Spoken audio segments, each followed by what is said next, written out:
Olá, boa noite, queridos irmãos e irmãs em Cristo Jesus, sejam todos muito bem-vindos, que Deus possa nos abençoar nessa noite, trazendo para a gente entendimento na palavra dele, no que vem escrito, né, nesse estudo que nós estamos fazendo em relação ao segundo livro de Samuel.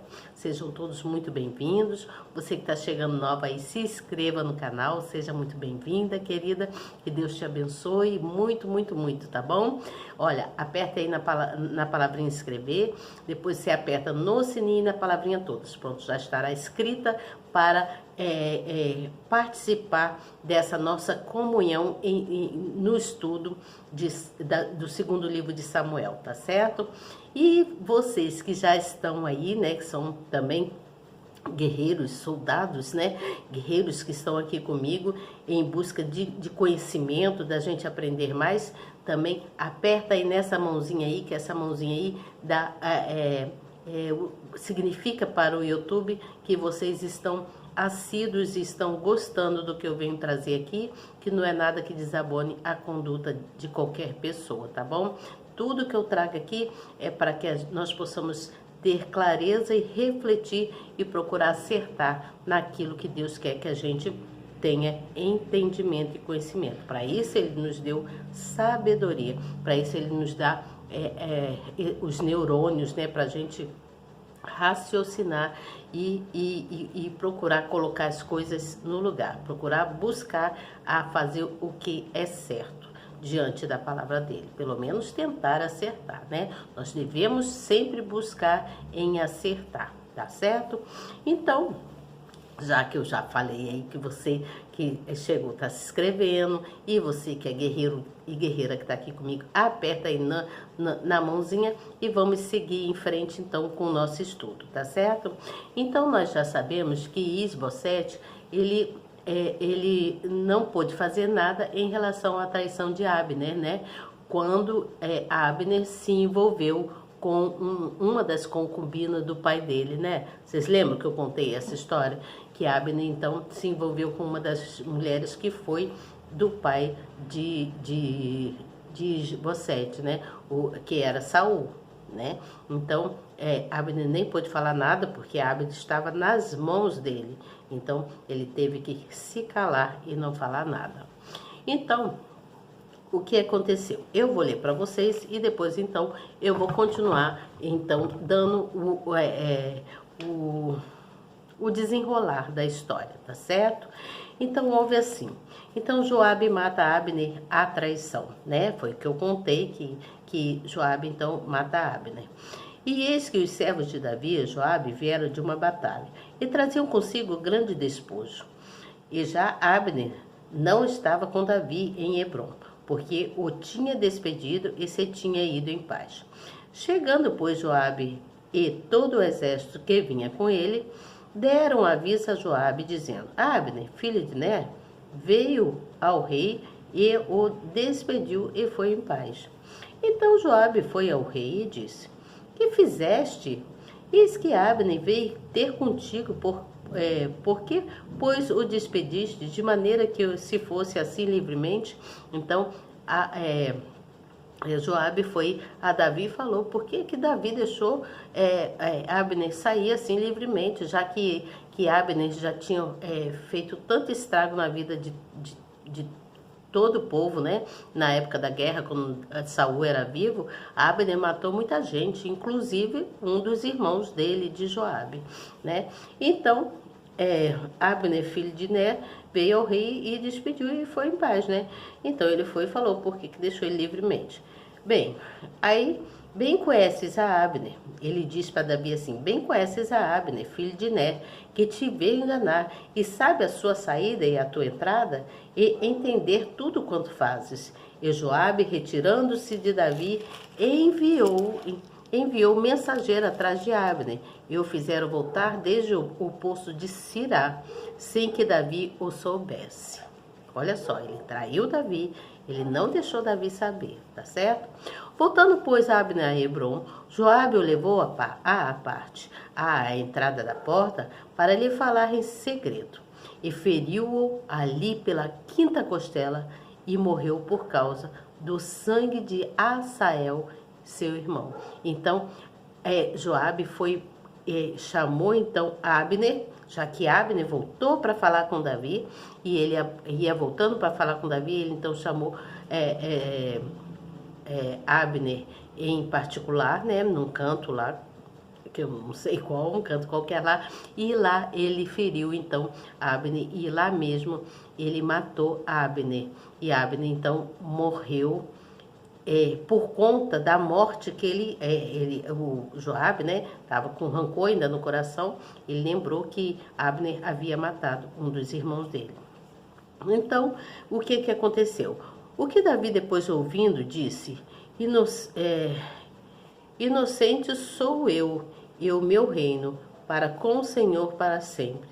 Do sangue de Abner, filho de Nete, caía sobre a cabeça de Joabe e sobre toda a casa do seu pai. E nunca na casa de Joabe falte quem tenha fluxo, ou quem seja leproso, ou quem se atenha a cajado, ou quem caia a espada, ou quem necessite de pão. Joabe, pois, e Abissai, seu irmão, mataram a Abner, por ter morto a Azael, seu irmão, na peleja com Gibeão. Então, aqui está contando que ele, então, falou todas essas coisas para Abner antes de matá-lo, tá certo? Ele falou tudo isso porque, e aí matou Abner. Então, Davi lamentou a morte de Abner. Então, disse Davi a Joabe e a todo o povo com que ele andava, né? Rasgai as vossas vestes e cinge-os de sacos e ide pranteando diante de Abner. E o rei Davi ia seguindo o féretro. O féretro é o enterro, né? Seguindo ali. Foi seguindo o pessoal que ia enterrar, sepultar então Abner. E sepultando Abner em Hebrom, o rei levantou a sua voz e chorou junto à sepultura de Abner, e chorou todo o povo. E o rei, pranteando Abner, disse: havia de morrer Abner como morre o vilão? Então, Davi sentiu muito a morte de Abner, apesar de Abner, naquela época, né, passadas, Abner, durante 40 anos, foi atrás dele para querer matá-lo, né? Mas Davi tinha um coração tão bom que ele sofria pela morte dos outros. Então, a morte, aí houve, e todo o povo e todo Israel entenderam naquele momento que não procedera do rei que matasse Abner, porque Davi sofreu muito com a morte, né, do servo, né, de Abner, desse rei, né. Aí o que aconteceu? Ele se sentiu fraco, né? Aí diz assim: que eu hoje estou fraco, ainda que ungido rei, estes homens, filhos de Zeruia, são mais duros do que eu. O Senhor pagará ao malfeitor conforme a sua maldade. Então, ele entregou Joabe nas mãos de Deus, porque Joabe não poderia ter feito aquilo. Então, Davi falou essas coisas, disse que que o Senhor cuidaria de Joabe, já que ele tinha feito isso. Então, houve a morte de Isbosete, né, quando pôs o filho de Saul, que Abner morrera em Hebrom, as mãos, eles ficaram pasmos, né, com a morte, né, e aí Davi, então, foi constituído o rei de Israel. Então, a história conta assim, no capítulo 5 que nós já estamos, tá bom? Diz assim: então todas as tribos de Israel vieram a Davi em Hebrom e falaram dizendo: eis-no aqui, somos teus ossos e tua carne. E também outrora, sendo Saul ainda rei sobre nós, era tu o que saías e entravas com Israel. E também o Senhor te disse: tu apacentarás o meu povo de Israel, e tu serás príncipe sobre Israel. Assim, pois, todos os anciãos de Israel vieram ao rei em Hebrom, e o rei Davi fez com eles acordo em Hebrom perante o Senhor e ungiram a Davi rei sobre Israel. Então Davi foi ungido rei sobre Israel. E aí seguiu então os filhos de Davi que nasceram em Jerusalém. Então vamos recapitular toda a história. Então nós sabemos que Isbosete, ele não pôde fazer nada em relação à traição de Abner, né? Quando Abner, então, se envolveu, né, com uma das mulheres que foi do seu pai Saul. Então, os filhos de Davi, aí, com o passar do tempo, os filhos de Davi nasceram lá em Hebrom, aí houve uma guerra na casa de Saul, houve aquela guerra entre a família de Saul e a família de Davi, né? Então Abner foi até Davi e fez um acordo com Davi. Abner foi até Davi e fez um acordo com Davi. E aí Joabe, vendo aquilo, ele não aceitou, não viu aquilo com bons olhos, né? Achou que Davi não poderia ter feito um acordo com Abner, já que Abner o maltratou tanto e inclusive matou um dos irmãos dele. Então, ele achou que Davi não poderia deixar ele ir livre, né? Depois do acordo, não poderia ter feito acordo com ele, tinha que matar ele ou prender ele, né? Isso na opinião de Joabe. Só que Davi não tinha esse coração assim ruim. Davi, ele era um homem justo, né? Apesar das coisas ruins que fizeram a ele não tinha um coração de vingança, né? Ele sempre, antes de tomar qualquer atitude, ele pensava nas consequências, né? Então, Joabe, ele não pensou nas consequências, né? Então, Davi, ele nunca gostou de vingança. Davi, ele se envolvia somente com coisas boas, ele só gostava de coisas boas, ele não se envolvia com o mal, ele era justo. Enquanto Joabe estava com rancor ainda no coração, você entende? Ele lembrou o tempo todo que Abner havia matado muita gente, né? E perseguiu Davi durante muitos anos para matá-lo. E, além disso, havia matado o filho dele. E aí, então, isso mostra que quando nós colocamos os nossos sonhos, né? Os nossos sonhos nas mãos de Deus.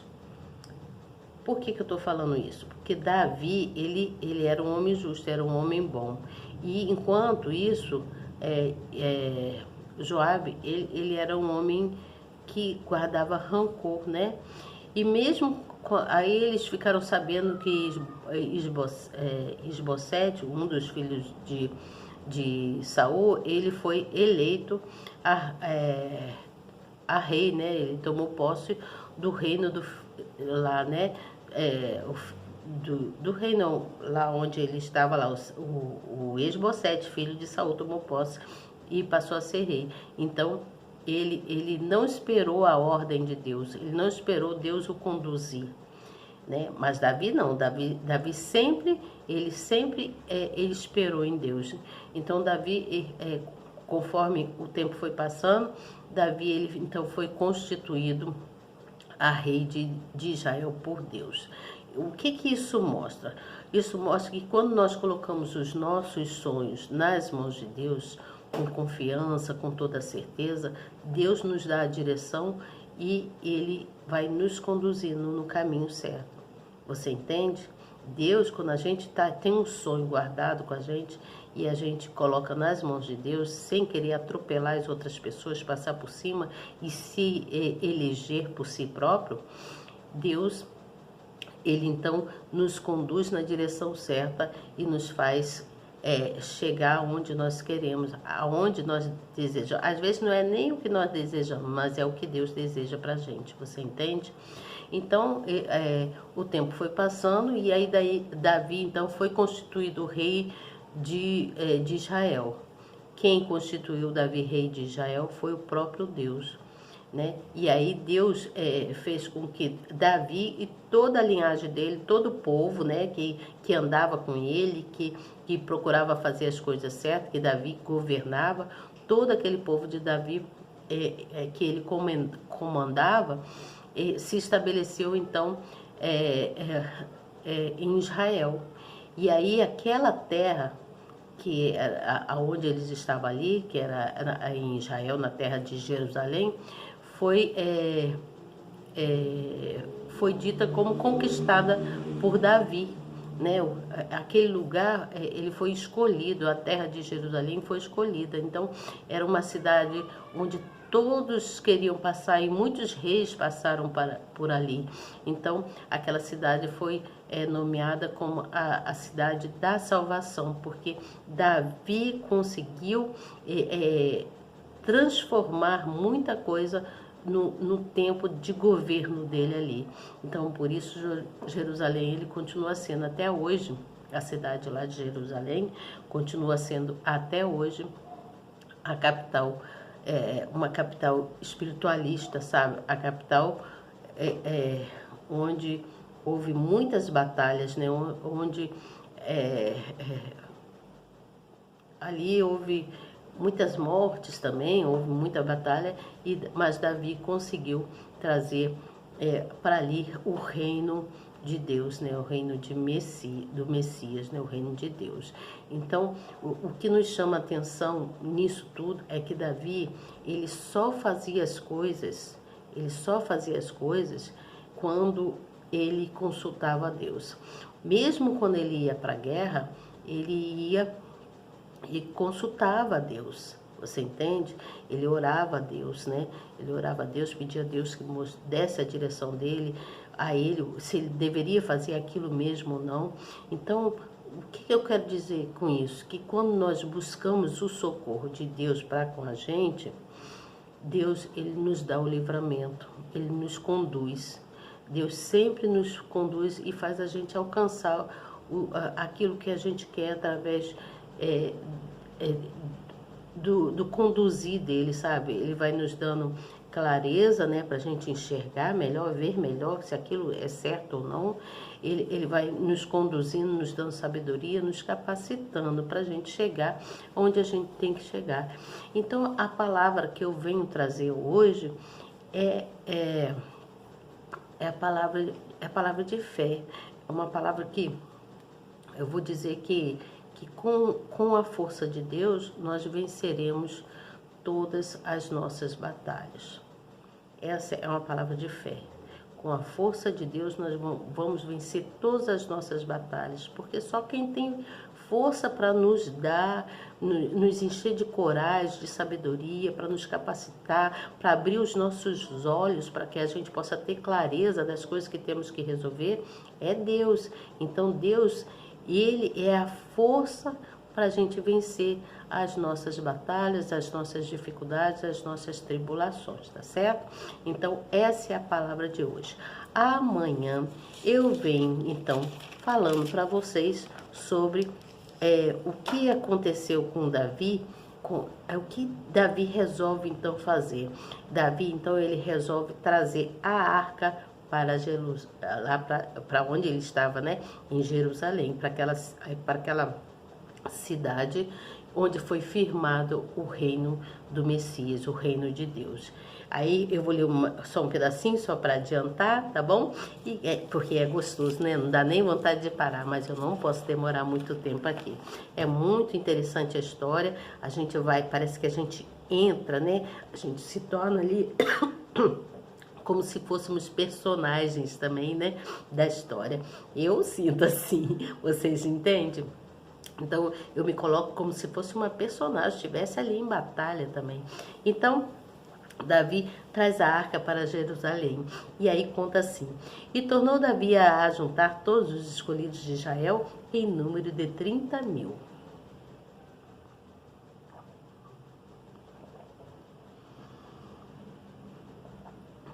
Bebendo um pouquinho d'água para não ressecar a garganta. E levantou-se Davi e partiu com todo o povo que tinha consigo para Baalim, de Judá, para levarem dali para cima a arca de Deus, sobre o qual se invoca o nome do Senhor dos Exércitos, que se assenta entre os querubins. Olha que coisa linda, gente. E puseram a arca de Deus em um carro novo e levaram da casa de Abinadab, que está em Gibeá, e Uza e Aió, filho de Abinadab, guiavam o carro novo. Então, essas pessoas que guiavam o carro e levando-a da casa de Abinadab, que está em Gibeá, com a arca de Deus, Aió ia adiante da arca. Então, a arca, ela era um símbolo da presença de Deus, você entende? A arca é um símbolo da presença de Deus e da glória de Deus. Até hoje, a arca é um símbolo da presença de Deus nas nossas vidas, né? Ela é a glória de Deus. Por isso, ninguém de nós que não ninguém que não estiver autorizado não pode tocar na arca, né? Ou olhar para dentro dela sem a autorização de Deus. E aí, então, amanhã eu vou terminar de contar essa história, que eu vou ler aqui, estudar, para mim poder passar para vocês, tá bom? Então, eu sei que Davi depois deseja edificar um templo para o Senhor, e aí a gente vai vendo outras coisas, as coisas como vão acontecendo, né? Então, Davi vai buscando as melhoras para o reino de Deus, para o reino do Messias, tá certo? Então amanhã eu venho continuar contando essa história para vocês. Fiquem firmes comigo, não saiam daqui, compartilhe essa palavra, que a palavra que eu venho trazer hoje é que com a força de Deus venceremos todas as batalhas, tá certo? Essa é a palavra de hoje. Com a força de Deus, venceremos todas as batalhas, tá bom? Em todas as outras lives lá atrás, eu deixo sempre uma palavra de despertar, de reflexão.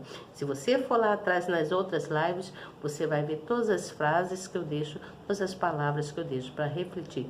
É bom que você volte lá e você vai anotando as frases que eu deixei para uma reflexão, tá bom? Então, até amanhã, se Deus quiser, e eu tenho certeza que Deus quer.